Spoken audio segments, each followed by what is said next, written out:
Hello everyone and welcome back to my second channel. Welcome back to Jack in the Books. So I am at Hay Festival, which is a wonderful book festival here in Hay-on-Wye in Wales. This year's event has loads of really incredible speakers and I was very fortunate to be asked to be a thinker in residence at the festival. So I'm here for the whole thing and that means that I am at all times of the day dangerously close to the festival bookstore. And so I keep going in and being like, okay, I'm only browsing. And then each time I've been 4 times and each time I've come out with a book. So I wanted to tell you about them. I wanted to tell you about these books that I'm very excited about. So let's jump in. On day 1 of the festival, I was lucky enough to interview Alice Wynne and she was just brilliant. She was a great guest to interview, so kind, so sweet. And you know when you're talking to someone and you're like, I wish I had your brain. I wish that I could think the way that you think about the world. I was really enjoying just listening to her. And so the fact that she has written a book is great news for me because it means that I can, for however many pages, like 370 pages, sit in her brain for a little bit. And that fills me with a lot of excitement. So I have actually got a signed dedicated copy, which is very cool. This is In Memoriam. It's a debut novel. It's set in 1914. War feels very away to Henry Gaunt, Sidney Elwood and the rest of their classmates, safely ensconced in their idyllic boarding school in the English countryside. At 17, they're too young to enlist, and anyway, Gaunt is busy fighting his own private battle, an all-consuming infatuation with his best friend, the dreamy, poetic Elwood, not having a clue that Elwood is in love with him and always has been. Oh, I love it! However, there's definitely going to be a twist here. When Gaunt's German mother asks him to enlist in the British Army to protect the family from anti-German attacks, Gaunt signs up immediately, relieved to escape his overwhelming feelings for Elwood. The front is horrific, of course, and though Gaunt tries to dissuade Elwood from following him to the battlefield, Elwood soon rushes to join him. Once in the trenches, Elwood and Gaunt find fleeting moments of solace in each other, but their friends are all dying in front of them, and at any moment, they could be next. It's an epic tale of both the devastating tragedies of war and the forbidden romance that blooms in its grip. In Memoriam is a breathtaking debut.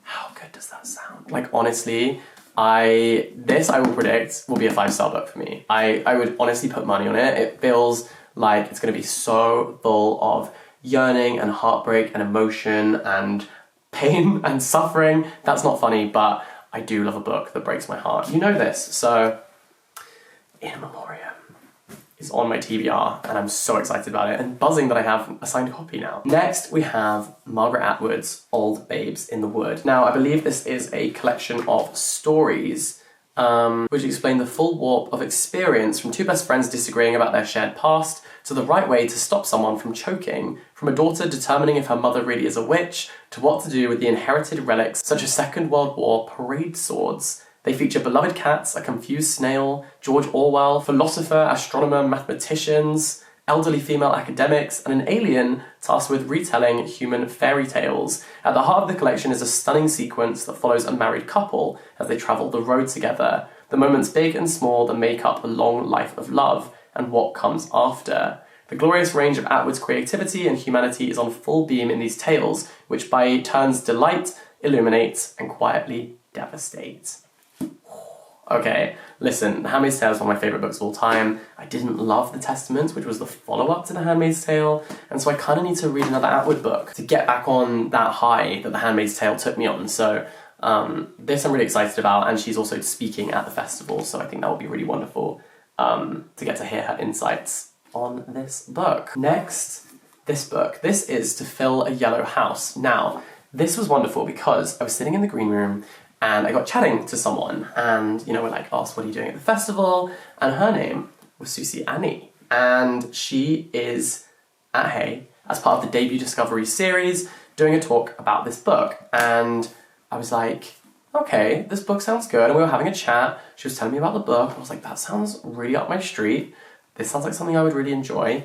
Then I managed to get a last minute ticket to her talk, like the final ticket. It was totally sold out, but I managed to get a seat and I went to the talk and I was like, oh no, now I need the book Now it's not a want, it's a need. Because the way that she spoke about this book just made me immediately want to go and pick up a copy of it. So I did, I went straight to the bookstore and this is what I have now. And I saw that also Caleb Azuma Nelson, author of Open Water, blurbed it. And in Caleb we trust. So this is How to Fill a Yellow House. So Rupert's eclectic shop, The Chest of Small Wonders, sits on an ever-changing high street in an ever-changing corner of London. He once had big dreams for the place, but times are tough. And without his beloved wife by his side, he is close to giving up. When teenager Kwasi takes refuge in the shop, escaping trouble at school and the watchful eyes of his extended family, the chest becomes a place of possibility again. Man and boy unite to save the shop, and an unexpected friendship begins. But as tensions escalate around them, both Kwasi and Rupert must decide who their allies are and where their futures lie. So good. And it also has a wonderful opening line. Let me find it. The boy will live and die here, on this street that cuts the heart of town.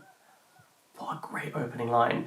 There was a lady in the crowd who, they do a Q&A after the sessions, and she spoke, and she was like, I was hooked on this book. Once I read that first line, I could not put this book down. I needed to consume it immediately, and I think I'm going to be exactly the same. So, very excited about this book. And Susie was so wonderful and lovely. It was so nice to meet her.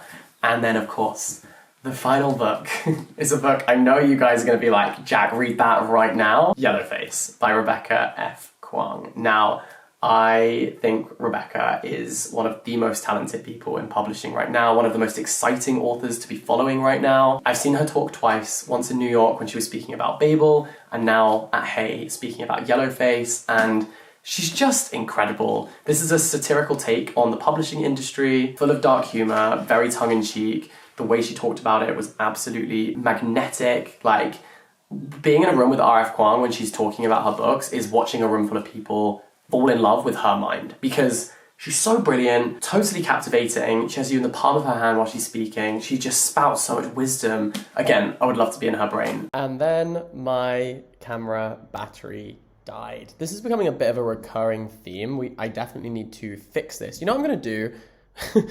Right now, while I'm editing this, I'm going to order myself another battery because this is too much now. This is silly.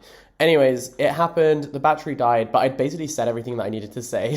And then I had to get back to the festival to continue my residency, to do my backstage interviews, do my thing. So I just left it there, and now I'm editing it. And so I just wanted to say thank you for watching the video. Let me know which of these books you are hoping to read as well. I cannot wait to read all of these. They all sound absolutely wonderful. And I'm predicting all of these books to end up being 5 stars for me because they're so my taste exactly. So we'll see. Stay tuned on my TikTok, my Instagram, my Goodreads, and my The Storygraph accounts to see what I rate them in real time. And for now, all the best. Stay in touch. Have a wonderful day. And bye-bye.